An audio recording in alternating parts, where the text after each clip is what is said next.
좀 읽고 있지 않았을까. 그래서 저는 이번에 그 학교를 온라인 개학을 했을 때 물리적 공간 학교의 중요성, 이게 이제 아이들이든 학부모든 선생님이든 다양한 시각이 있지만은 소중함을 느꼈고, 가족 생활의 새로운 이 관계 형성, 이런 것들이 저는 되면서 조금 우리 이렇게 뭐랄까 스몰 사이즈의 소중함들을 좀 찾아가는 계기가 된 것 같아요. 저 그 비슷한 얘기를 어저께 제가 가입해 있는 지역 엄마들 카페에서 올라온 글을 봤어요. 되게 조심스럽게 적었어요. 요즘에 코로나 앞에 뭐 달고 글을 쓰면 다들 민감해하기 때문에 이분이 뭐라고 했냐면, 코로나 덕분은 아니지만 코로나 때문에 지금 같은 생활이 조금 더 이대로 살아도 좋겠다라는 생각을 잠깐 했어요. 내용은 뭐였냐면, 남편하고 아이들이 중학생, 고등학생인데 이렇게 같이 만나서 저녁을 많이 먹어본 적이 없대요, 살면서. 근데 지금 만나서 함께 저녁을 먹는 이 시간들이 자기는 주부로서 너무 행복하다는 거예요. 근데 코로나 사태가 진정이 되고 다시 모든 게 정상화가 되고 나면 이 행복이 다시 옛날로 돌아가 버리면 없어지지 않을까. 그래서 딱 그것만 생각하면 나는 이 행복을 계속 누리고 살아도 좋겠다라는 표현을 해놨더라고요.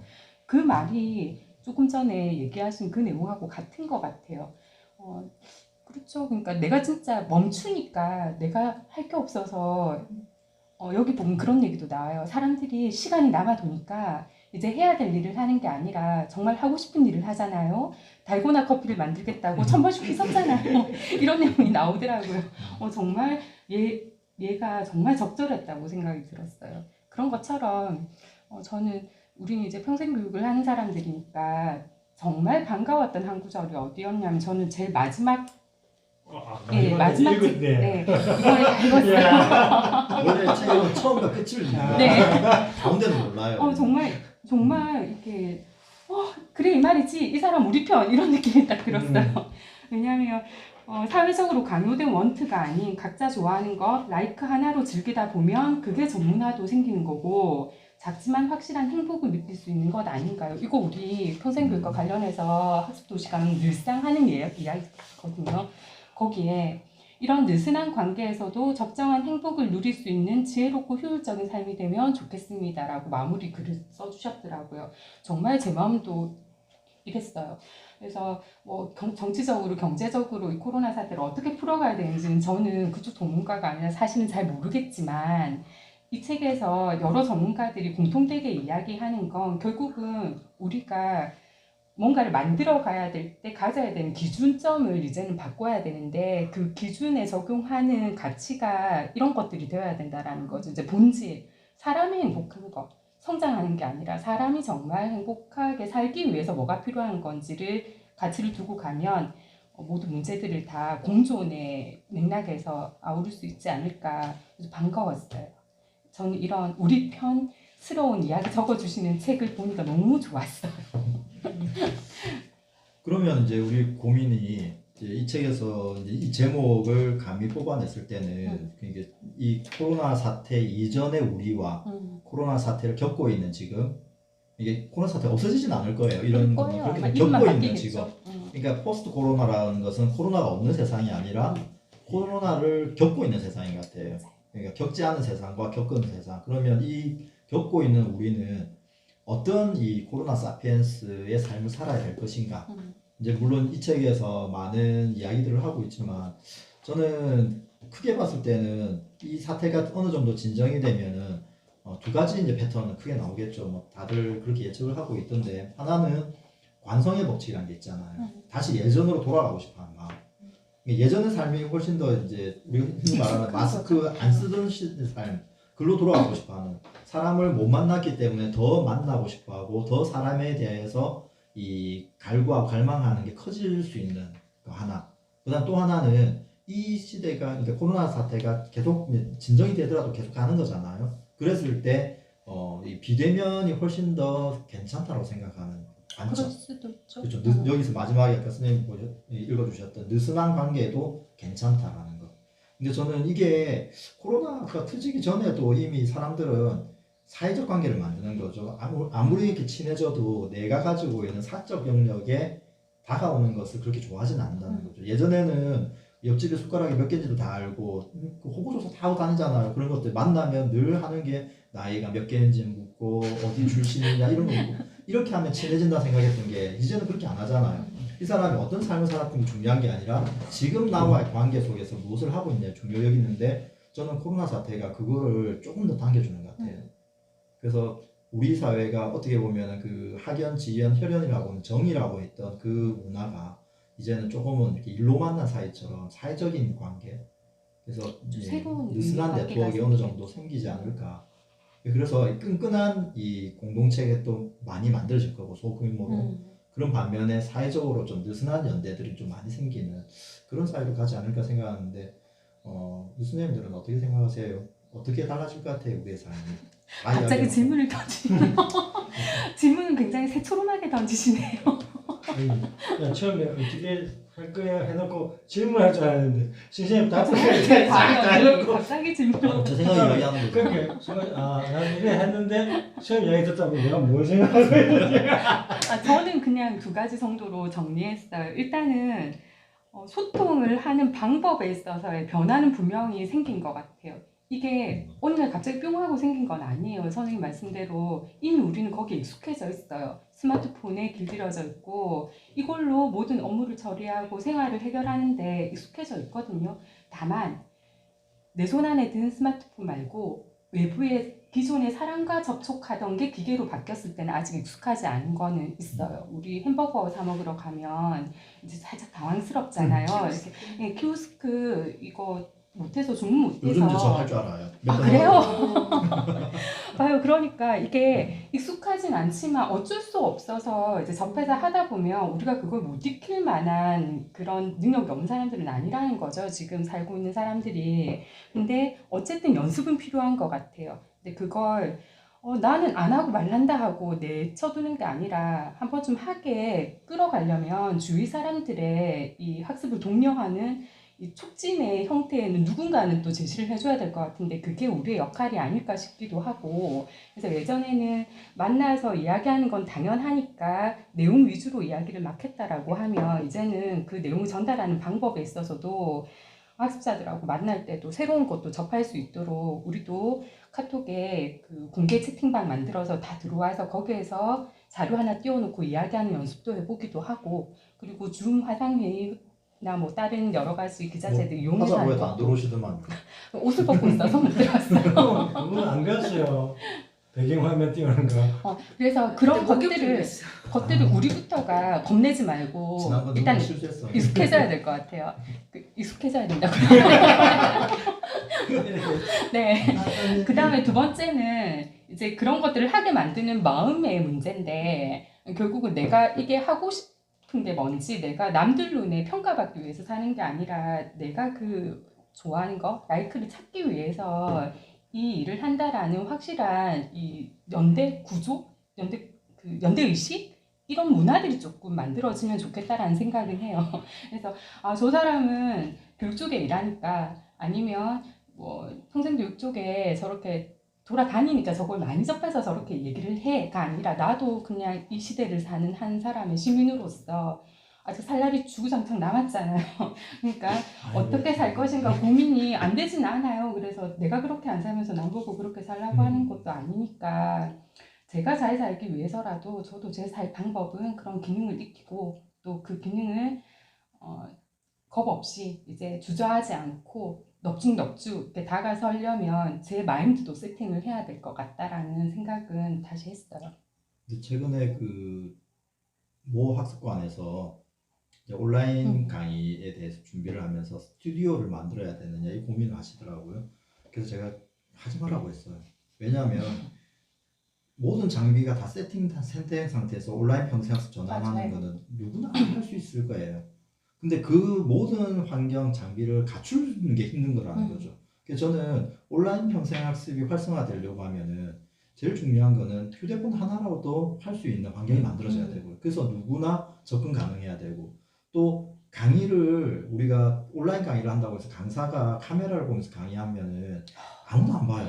그렇게 재미없는 게 없어요. 그렇죠. EBS 강사들 보면은 날라다니거든요. 맞아요. 그 개그맨 땀치는 분들이 하는데 그게 못 따라간다는 거죠. 그래서 제가 그 온라인 강의를 준비한 강사님들 강의하면서 지금쯤 이렇게 하라고 했어요. 우리가 하는 맞아요. 것을 날 것을 보여주자는 거죠. 맞아요. 그러면 좋을 것 그걸 취향이 비슷한 사람 볼 거라는 거죠. 그런 분들 네. 지금 좀 들어와 계세요.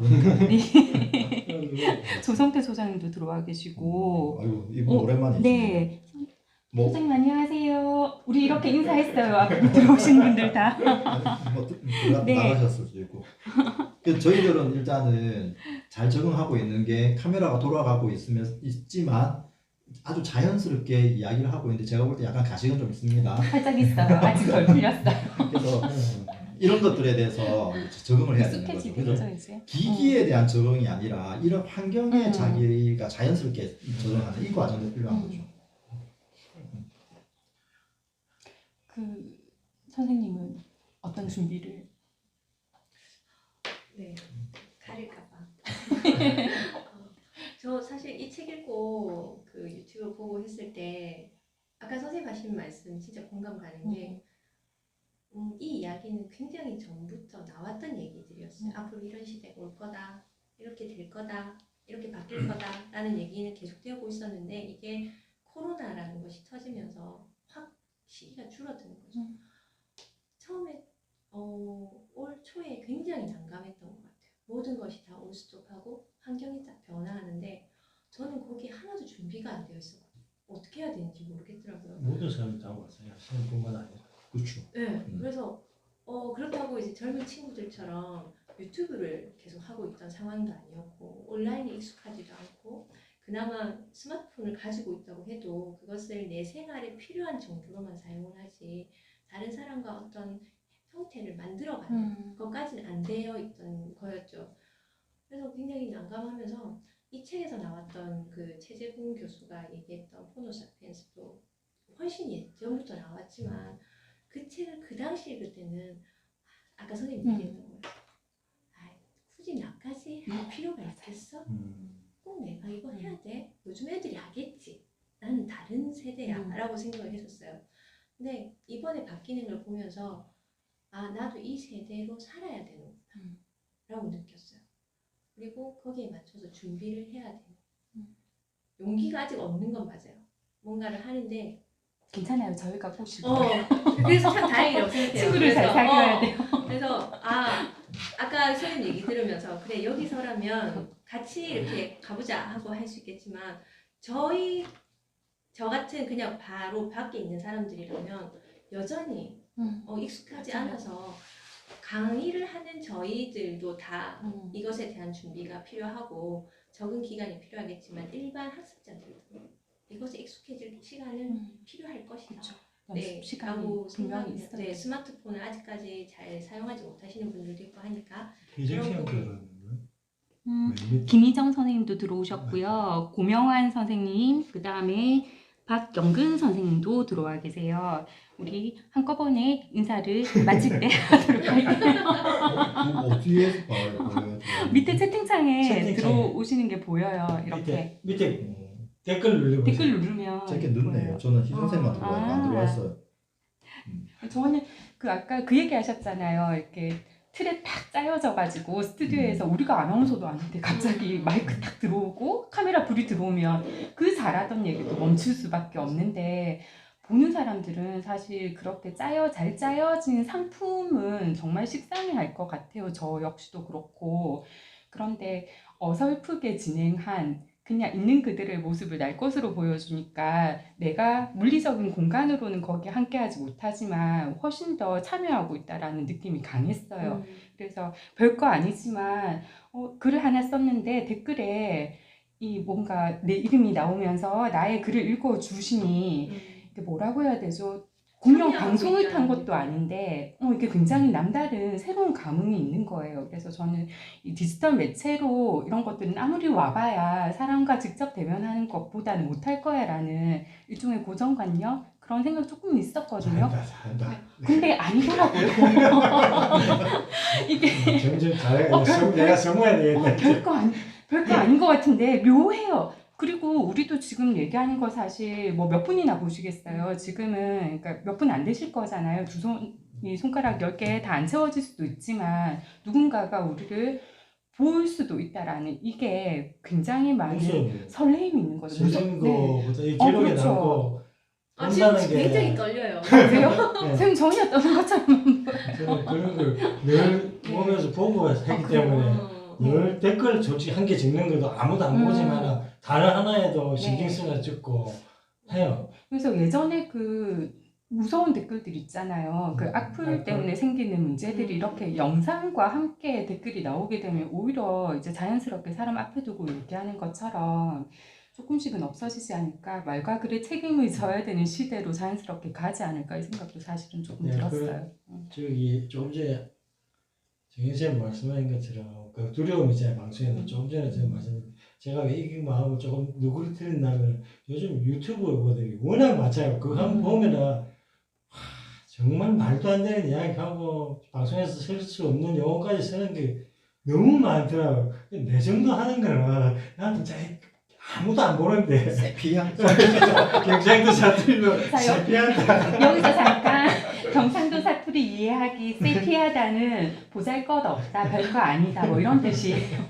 그렇게 제가 좀 마음을 놓았던 게 지금도 하지만 또 제가 이렇게 하는 거는 우리가 갖고 있는 이 장비로도 조금 비용 크게 안 들이고 할 수 있고 또 앞으로 여러분들 강의하실 분들이니까 이런 상황에 저는 앞에 나선 이야기를 잘 못하니까 해보시는 게 이 경험이 방송은 TV에 한번 나왔다 되고 카메라 앞에서 내 찍었다 이 경험이 한 번 하는 거하고 두 번 하는 거하고 세 번 하는 거 천지 차이가 이제 일상이 되면 네. 정말 자연스러워지겠죠. 아니요. 아직은 다시 카메라 만나는 거 보고 그랬어. 이제 피부가 지금 달라지고. 지금도 이거는 몰라 방송하고 있는 걸 안 느끼지만 처음에 카메라 제가 딱 대고 말씀하세요 그 긴장하는 얼굴에 맞아요. 달았더니 지금은 굉장히 편하게 잘 하시잖아요. 네. 근데 이거는 부담이 좀 적긴 한 거 같아요. 지금은 아는 이제 사람끼리 그냥 우리가 사람같이 늘 있는 곳에서 그리고 얘는 카메라만- 그렇게 느껴지지 네. 않아. 일단 빨간불이 안 보이잖아요. 어. 그리고 사람같이만 나오면 좋겠어요. 저 생각보다 그렇게 거대하진 않아요. 각도를 잘 잡아요. 이제 이걸 좀 찾아야 되겠어요. 선생님 가서. 방송은 인사하고 우리 마무리 네. 좀 하시죠. 하영쌤 마지막으로 마무리 인사 좀 네. 보시는 분한테. 희정쌤도 들어왔는데요. 앞서 그 이야기한 것처럼 우리가 이제 작은 것에 대한 소중함. 그래 BTS 그런 노래도 불렀네. 그럼요. 또 보통 작은 사람들이 것들을 아니에요. 위한 시. 그렇죠. 이게 소소한 일상에 대한 소중함을 다시 한번 경험하는 그런 계기가 됐는데요. 그래서 저희가 지금 여름 프로젝트로 하나 준비하는 게 하나 있어요. 그게 뭐냐면 저희가 2년 동안 그 국제적으로 한술 더터를 진행을 하면서 만났던 분들, 특히 타지에 계시는 분들을 찾아가려고 합니다. 희정쌤 들어와 계시죠? 기다리고 계세요. 조만간 대전에 코로나 사태 진정되면 조만간 갑니다. 그리고 원경쌤 지금 영월에 계시죠? 조만간 영월에도 한번 갈 거예요. 이렇게 내 주변에서 나와 정말 소중하게 인연되었던 사람들과 이 소통을 하는 것. 물론 그게 뭐 면대면이든 비대면이든 어쨌든 자주 소통을 하면서 내 일상의 소중함을 느껴가는 그런 시간들이 좀 더 많아져야 되지 않을까. 그런 생각을 합니다. 일단 라이브